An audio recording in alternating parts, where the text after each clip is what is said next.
Well, welcome everyone to a conversation on preventing gun violence with Chairman Adam Schiff. We're thrilled to have Congressman Schiff with us today.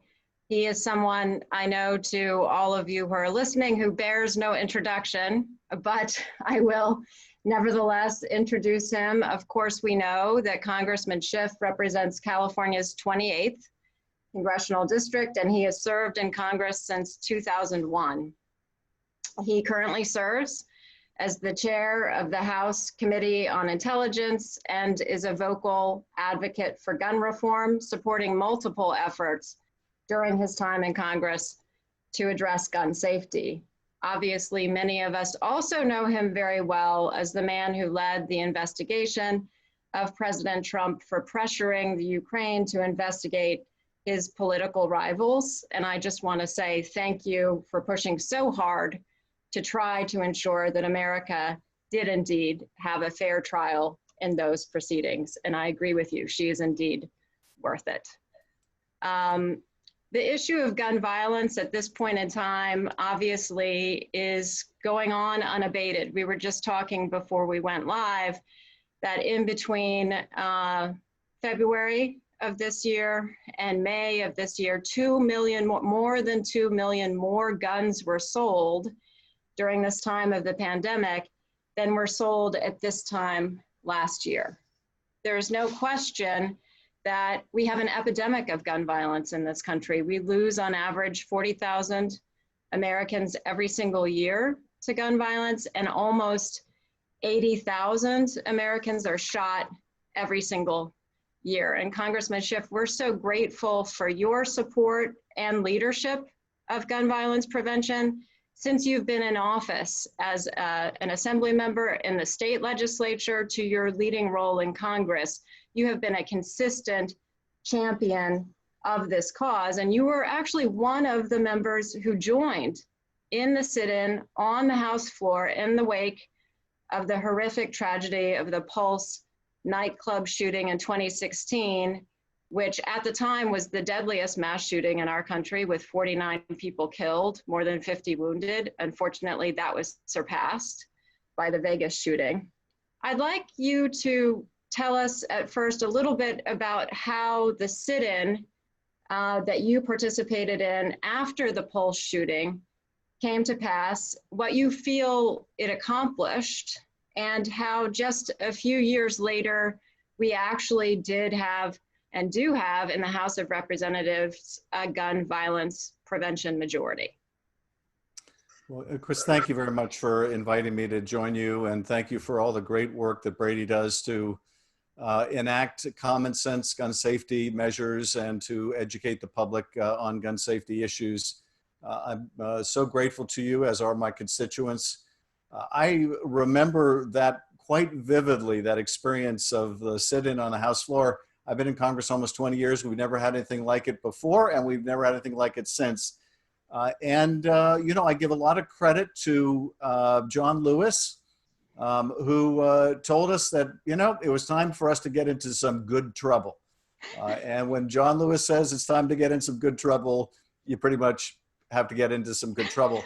And, you know, I think we were at the point of just sheer exhaustion, as indeed the country is and was, with shooting after shooting after shooting, and our Republican colleagues offering nothing but thoughts and prayers and moments of silence. And, you know, we decided that there had been enough silence. If you string together all the moments of silence, you had hours and days of silence. What we needed was action, and we needed to do something, you know, extraordinary to highlight the necessity of acting, that we didn't have to accept these mass tragedies happening every month, every week, sometimes every day. And so I don't know that it was really a well thought out, organized plan in advance, but it kind of took form spontaneously. And we sat in on the House floor for hours, and I think it was a real tipping point because that was, I believe, in 2016. Yeah. And, in the election to come, in the midterms to come in 2018, for the first time that I can remember, you had people from swing districts not running away from the gun issue, but running towards it. Yeah. People like Jason Crow, combat veterans who were out there campaigning for, and not shrinking away from the issue, but campaigning for common sense gun legislation, with powerful arguments to their constituents. I remember Jason, I went out to Colorado to help him campaign, saying that, hey, you want an assault weapon? Do what I did, join the military, where they're really good at killing people when you need them in a fight. And so I think that Pulse nightclub shooting, the sit-in, the cumulative toll, really finally brought us to that tipping point where people could run on the issue, not away from the issue. Now, obviously, we still have a long distance to go because there are still enough Republican members to stop meaningful legislation, but I think we can see a light at the end of the tunnel where we will finally be able to enact these reforms. And that is a perfect segue and not planned, actually, but thank you for that. For my next question, which is, you're exactly right. After that sit-in, which did follow the Pulse nightclub shooting, which happened in 2016, there was a historic election in 2018. And for the first time in a generation, we have a House of Representatives with a gun violence prevention majority. And in the first 90 days, one of the first bills that had been waiting really to be passed for a quarter century, expansion of the Brady background check system, was passed out of the House of Representatives. In addition, a bill, HR 1112, to close the Charleston loophole was also passed, as well as protections for victims of domestic violence in the Violence Against Women Reauthorization Act. So those were really important steps that the House of Representatives took. The Senate has so far failed to act, has even failed to schedule a debate on any of these measures. Many of these issues obviously result from particular individuals in office, but I just wonder if, from your experience as a member of Congress, what your thoughts are on the failure to even schedule debate on these measures that are supported by, it's an understatement to say the vast majority of Americans, right? When you have proposals that more than 90% of Americans in recent polling support. What's your reaction to that, and what are some of your reflections on that? Well, when there's a gulf between what the public wants and what the public gets from Congress, you can usually find a pretty powerful lobbying organization that's in the way. And, as you point out, these common sense measures enjoy more than a vast majority of the support of Americans. What's more, they enjoy the vast support of constituents of these very senators who refuse to vote in favor of gun reform. Now, why is that? What is it about the NRA or other gun groups that makes them such an intimidating force? I think that what the Republicans fear in the House and similarly in the Senate is a challenge from their right. They're worried about their primaries. They're not worried as much about the generals. Now, many of them are in deep trouble this cycle, and the Senate is in play for the first time in a long time, and many of these swing state Republicans are deeply underwater. But they're predominantly, in most years, just afraid of their right flank. And the NRA plays upon that. And now I think the NRA's influence is vastly overstated. And, once we show that we can beat the NRA, then I think we'll show that we can beat them repeatedly. Once people show that they can vote against the NRA and not only come back, but come back stronger, then I think we will be on a path to dramatic reform. But at the moment, they're afraid of their own shadows. Similarly, they don't want to offend or even comment on any number of the president's abuses of his office. The commutation of the Roger Stone sentence was a perfect illustration. This is a guy who lied to a Republican-chaired committee. Now, it shouldn't have mattered that it was a Republican-chaired committee at the time, that it was a Republican-led investigation at the time, but nonetheless, they don't even care about their own institution. You could go and lie to them under oath, but if you're lying to protect the president of their party, then they're going to look the other way, because should they say anything, they'll be the subject of angry tweets and diatribes on Fox Primetime. Well, the same is true of crossing the NRA. And so they live in fear of angry tweets and Fox Primetime diatribes. And that's what the Republican Party has degenerated into, sadly. The only way to overcome that is to remove them from office and show others who remain that if they stand in the way of what their constituents want, they too will be removed from office. And I think, you know, the incredible growth in influence of organizations like Brady and others has finally more than equalized the playing field, has actually given now a considerable advantage to those supporting gun reform. But there's often a lag time between when that happens and when you see it reflected in legislative results. And I think we are in that period right now. But I'm both optimistic and confident that the time will soon be upon us. If we flip the Senate, it will be very immediately in front of us, where we can finally make these things law. Thank you. I certainly hope so. And you're right. You know, I think a big part of the disconnect that we see sometimes in our society is issues like gun violence and the epidemic that they represent, the impact that they're having on so many Americans, the polls that show huge majorities of Americans support these kinds of measures, and yet they still don't pass. And since you did raise the National Rifle Association in response to my last question, I want to ask you a question about the NRA in particular. For those listening, you'll recall that the NRA estimates indicate, because we don't have all of the details, but based on investigative reporting and some work that has been done in Congress, provided about $50 million in contributions to Donald Trump when he ran for office in 2016.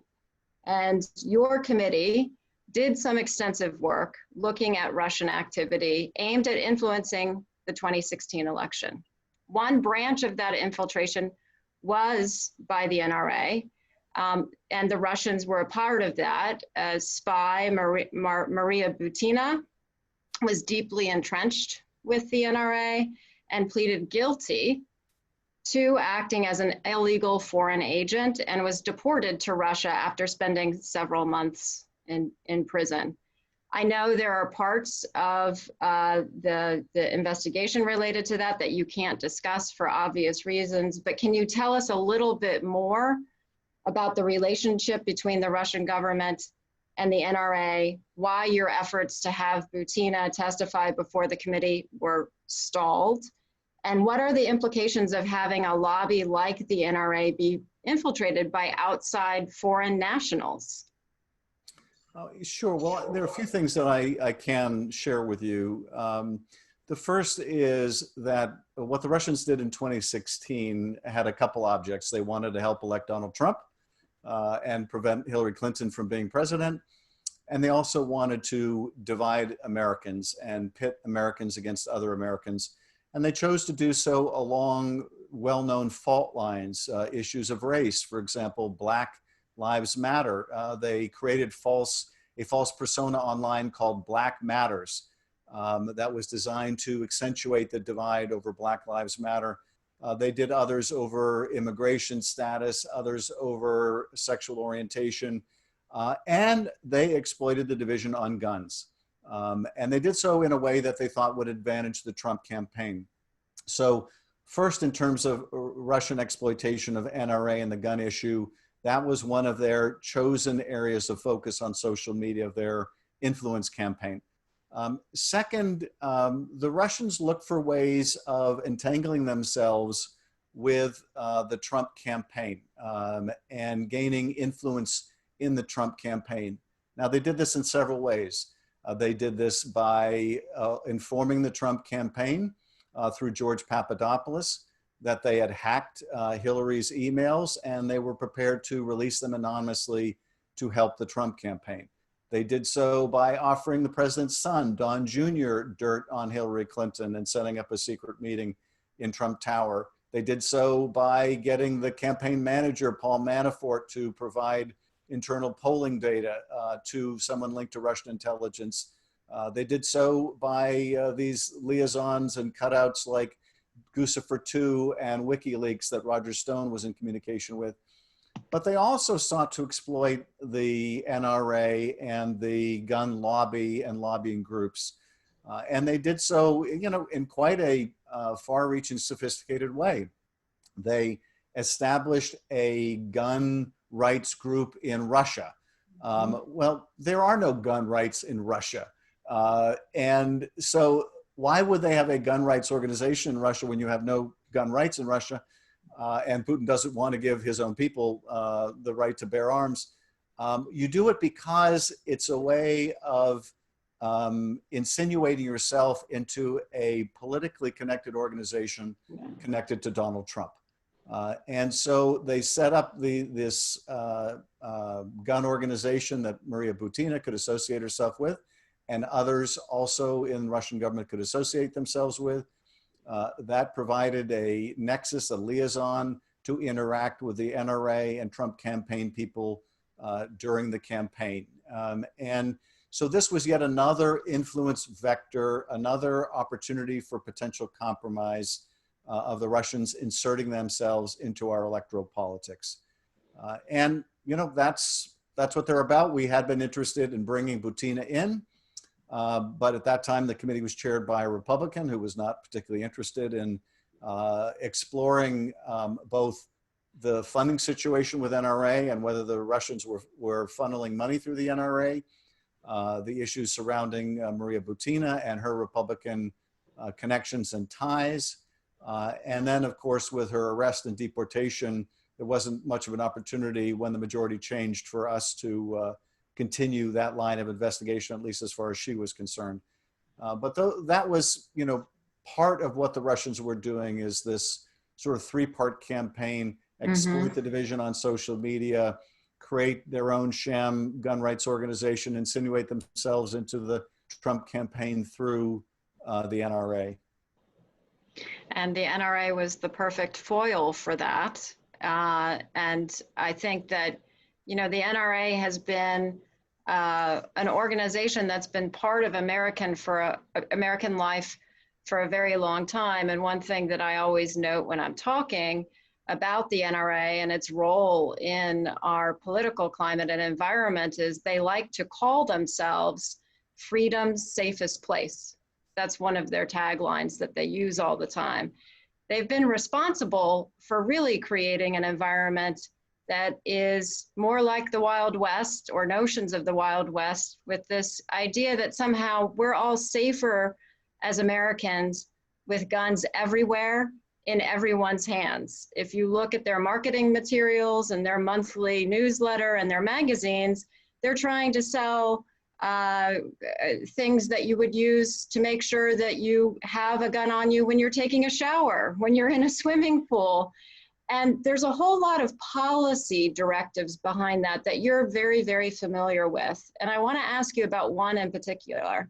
And that is something that was on the NRA's wish list for a very long time, the Protection of Lawful Commerce in Arms Act, a mouthful, PLACA, as we refer to it, something that the NRA got passed through Congress about 2 decades ago, that ostensibly seeks to provide broad immunity to gun manufacturers and dealers associated with their products. There is no other kind of product in America today that has that kind of immunity. You've been a champion of moving legislation through Congress to try to address that issue and ensure that victims of gun violence get their fair day in court. Can you talk to us about your legislation that you have sponsored on this and your hopes for what could happen with that in the future? Certainly. and you're right. The PLACA, this Orwellian sounding bill, Protection of Lawful Commerce and Arms Act, was the NRA's top priority for many years. It was a bill, I think, that was passed in 2005 that was designed to insulate the gun industry, manufacturers, wholesalers, dealers, from any fear of liability. And it came around the time that cities were bringing nuisance lawsuits against these gun dealers that were selling these Saturday night specials that were killing so many people in the streets of urban America. And the gun lobby not only pushed for this immunity for the manufacturers, wholesalers, and dealers, but they also pushed for immunity for themselves, for their own trade association. And the astonishing thing is they got it. They got this completely unique immunity that no other industry has. So no other maker of any dangerous product has to basically get out of liability free card like the NRA, where they can irresponsibly manufacture, market, sell their products without worry about liability. But that's basically what they got. Now they made false claims about it at the time. I think Larry Craig was the principal Senate sponsor, and said, well, this won't prevent any victim of gun violence from having their day in court. Well, that's exactly what it's done. That was what it was intended to do. And it's largely had that effect. Now, there are some suits that have managed to survive, focused on knowing sales to straw dealers or knowing marketing of these weapons to people that were not eligible to get them or for purposes that they're not supposed to be intended. But you know, even those cases are with PLACA on very difficult legal ground, and it's a indication of why that's true, that so many of them have been struck down without even getting to discovery. And so I've introduced legislation to repeal this so that the victims of gun violence, like some of my constituents, including a police officer who was gunned down by a gun that was sold by a dealer that sold a lot of guns to straw purchasers. These straw purchasers, of course, are people who buy guns and distribute them, resell them to people not eligible to get them on their own. So if you're a felon and you can't buy a weapon, you go to a straw purchaser who buys it for you and then sells it to you. And you know, dealers that sell to straw purchasers or don't use adequate protections have used PLACA to escape any liability for their negligence. You know, if you're a bar or you're a liquor store and you're negligent in the sale of alcohol to people who are clearly underage or people who are behind the wheel, then you don't get a immunity-free card. The NRA does. Now, I have to say, my bill will probably be among the last reforms to pass. We will pass universal background checks, I think, before we pass my bill. We'll pass the Charleston loophole fix. We'll pass a ban on assault weapons. And the reason why I say that my bill will be the last is it's probably the heaviest lift because it goes right at the heart of the NRA. It's their own immunity, for one thing, but more than that, the NRA is not about its members. It could largely care less about its members. It's all about the money, and the money comes from the manufacturers. And so this is what the manufacturers care about. They care about their immunity. They don't care about whether children, you know, get shot or shoot themselves because they're home during the pandemic and they're going room to room like all of us climbing the walls. They do care about the bottom line. I mean, look at what just happened. The administration just repealed a rule prohibiting the sale of silencers around the world. The reason we put in place that prohibition is we were worried about those silencers being used against our troops. Well, that apparently, the safety of our troops just doesn't, add up compared to the profits of the gun makers and the silencer makers. So it's a heavy lift, but I'm going to stay at it till we get it done. As my father likes to say, what's the point of being a Schiff if you can't be stubborn? and I intend to be stubborn until we get this done. Well, I can say on behalf of Brady and all of our supporters, we appreciate that Schiff stubbornness. It will help keep us and the rest of America safer. So thank you so much for all that you're doing. And I also have to say, as the head of Brady, a bit of a shameless plug, Brady has been in the courts litigating on behalf of victims of gun violence for over 30 years. And you're exactly right, Congressman. The PLACA was intended to be extremely broad. Our legal team has done yeoman's work at poking holes in it, but the first line of defense for the gun industry for every single case we bring is a motion to dismiss citing PLACA. That needs to be repealed, and thank you for your leadership in really pushing that. And I hope that if it's not the first or second, it is quickly following suit, because it's really, really important to level the playing field. Can I say too, with another plug for Brady, Brady has worked with us on this bill. I've introduced it now for several years, every step of the way, both in terms of researching the legal issues and drafting it in the best way, in organizing events around the legislation, in attracting co-sponsors. Brady helped even make this an issue in the presidential campaigns. And so I'm really grateful, for everything Brady does. And Brady has really led the way for decades. But I'm particularly grateful for all your work on this bill. Thank you so much. It's a top priority for us and a top priority for many of our activists. The average person has no idea that the gun industry has this kind of immunity, and I think it's basically un-American that it does. One thing that I want to celebrate with you for a few minutes and ask your perspective on is that Congress, for the first time in about 2 decades, funded gun violence research. There had been historically something called the Dickey Amendment that was interpreted to preclude the CDC from going forward with gun violence research. That's been in effect for about 20 years. And this year, Congress helped appropriate $25 million split between the CDC and NIH to study the issue of gun violence. How important was that? How hard was it to get? And what's your perspective about the importance of research into the issue of gun violence prevention? It has been so difficult to get that ban on doing research lifted. And it's so inexplicable why that would be the case. But, I'm on the Appropriations Committee. I'm on a leave since I became the chair of the committee, ranking member, and then now chair. But I used to offer year after year an amendment in the Appropriations Committee to fund research to essentially overturn Dickey, and which I think actually was an amendment that he added while he was on the Appropriations Committee. Yep. And, during the Republican majority times, we couldn't get it passed. During the Democratic majority times, we could get it passed, but we couldn't get it ultimately made into law until recently. And, why did the Republicans always fight this? Because they don't want to know what the research has to say.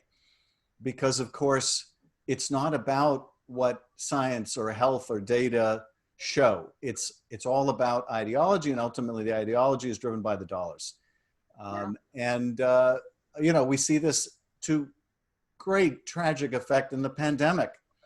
Astonishingly, we just heard from the White House yesterday, and this is another illustration of saying the silent things out loud, when the president's press person says, the science is not that important, and ignore the science and open the schools.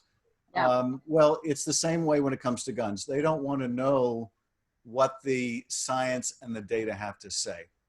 They don't want to peer behind the screen and see, why is it that so many Americans are shooting so many other Americans to death? What is it that's going on? What is the nature of this crisis? What's causing not just the mass shootings, but the daily shootings? And how do we address it? Because of course the solution to gun violence isn't going to be one bill or the other bill, but it's going to be a comprehensive approach that includes public health, and includes mental health, and includes gun safety technology, and includes getting the states to work with the federal government, and includes banning certain types of weapons and extended ammunition clips. I mean, it's going to require a comprehensive approach. And data is at the key, at the center of all of that if we're going to do it strategically and wisely. Obvious things like, how does it make sense to have a background check requirement when you go into a store, but you can leave the store and buy the same gun off the back of a truck with no background check requirement, or you can buy it online. You don't need a lot of data to figure out why that's a terrible system, but there are lots of other reasons why data is important. And so we got 25 million in last year. I think we're shooting for 50 million this year. And it could be really useful in helping us devise effective strategies for this epidemic of daily gun violence, as well as this epidemic of mass shootings. I couldn't agree more. And, it's not that we don't know what many of the solutions are. So the research isn't necessary to tell us that background checks work or that assault weapons bans works. Of all of the states in America, California has among the most comprehensive gun laws that have really been passed through huge advocacy efforts and through wonderful leadership with people like you and others in the state. And California, compared to the rest of the nation, has had a material decrease in gun deaths and gun injury because these laws work. But what we also know from too little research, but some incredible research that's been done, is that a susceptibility to having higher stress levels are passed even in utero. And we have certain communities in this country, far too many, that experience everyday gun violence. And that's a reality. And that's not an environment in which someone can thrive and live to their full potential in the same way that someone who doesn't experience everyday gun violence can. And I think that is a really important issue that you are helping to ensure gets better research. And we spur an entire new generation of researchers to focus on that, because we know the federal government investing in this research means the private sector does. But when the federal government doesn't, that doesn't happen in the same way. And I wonder, sorry, go ahead. Well, and I was going to say that's exactly right. In fact, when we look at the disproportionate impact of the pandemic on Black communities and Latino communities, what we see in part is that one of the comorbidities is this stress. Sometimes the stress is from racism, sometimes the stress is from inequitable access to healthcare, some of the stress is from the prevalence of gun violence in communities. And so you're absolutely right. The data does help us devise solutions, and is a really important part of the bigger picture. And I guess part of what's also happening at this moment in time, with so many things happening, but the horrific murder of George Floyd has appropriately called so many of us to action. We at Brady believe that police violence is also gun violence. And I know that the House of Representatives has looked at certain aspects of police reform. What are your thoughts on that, and where this debate and policy focus should go? Well, I think you're absolutely right. And, when you consider videos that we've all seen to our great horror of police officers shooting people in the back and repeatedly, or you read forensic reports where someone is shot 16 times, and you see that this gun violence epidemic doesn't stop with people wearing a uniform. In terms of what the Congress is doing on that front, the bill we passed is, I think, the most comprehensive comprehensive police reform that Congress has ever passed. It does things like ending the qualified immunity that has protected so many bad officers or bad departments. It funds research into best practices. It attempts to put an end to chokeholds and no-knock warrants in drug cases, and um, uh, bans lynching, which you would have thought would have been a federal crime long before now, and takes a number of very important steps, incentivizes the use of body cams, an issue that I've been working on for many years. But we have to recognize this is just one piece of the problem. This is obviously reforms aimed at policing, but racism within policing is just one issue of racism within the criminal justice system. So you see disparities in sentencing, you see disparities in death row, in conviction, the problems with cross-racial IDs. There are a whole host of racism issues within the broader criminal justice system, and of course in other systems as well, like in healthcare and access to capital in the economy. But I think this is a really important opportunity to take action against the problem of racism within police and criminal justice, and address the problem more systemically across the country and all of our institutions. Absolutely. I couldn't agree more. And I guess as we near the end of this chat, I want to thank you so much for taking time to have this really important discussion. Do you have any other thoughts or reflections on the gun violence prevention issue and the movement to end gun violence in this country? Well, you know, I think, I guess what I always come back to is Sandy Hook. I thought for sure after Sandy Hook that nothing else would be required to motivate the country and the Congress to act. I don't know how many gun tragedies ago Sandy Hook was now.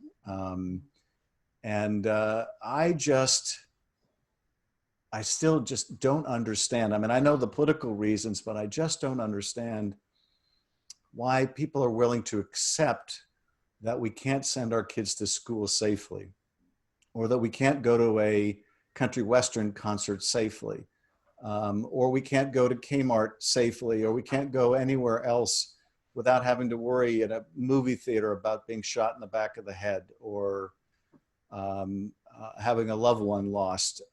And the reality is we don't have to accept this. It doesn't have to be this way. And it's not gonna stay this way. The only question is how many people are gonna die before we do something about it? How many more people are gonna die before we do something about it? And I don't think there's any organization that has done more than Brady for decades now to get the country to face up to this problem and deal with it strongly and responsibly and rationally, not accept this as some horrible facet of American life that we just have to accommodate ourselves to and acclimate ourselves to, like dying of cancer. You know, we fight to cure cancer and we make enormous strides to cure cancer. We need to fight this epidemic as well, this disease as well of gun violence. And I finally see us making progress. And I was so encouraged to see these great candidates in the midterms not just run on gun violence, but win. And I think we're seeing a situation now where it is the Republicans who are unwilling to commit to gun reform who are running away from the issue. And we need to stay after them until we get this done. So thank you for inviting me today. Thank you for all of your tremendous work. And I hope in a few short months, although a few months these days seems like an eternity, we are in a position to bring about the kind of change that the country so desperately needs. I wholeheartedly agree, obviously.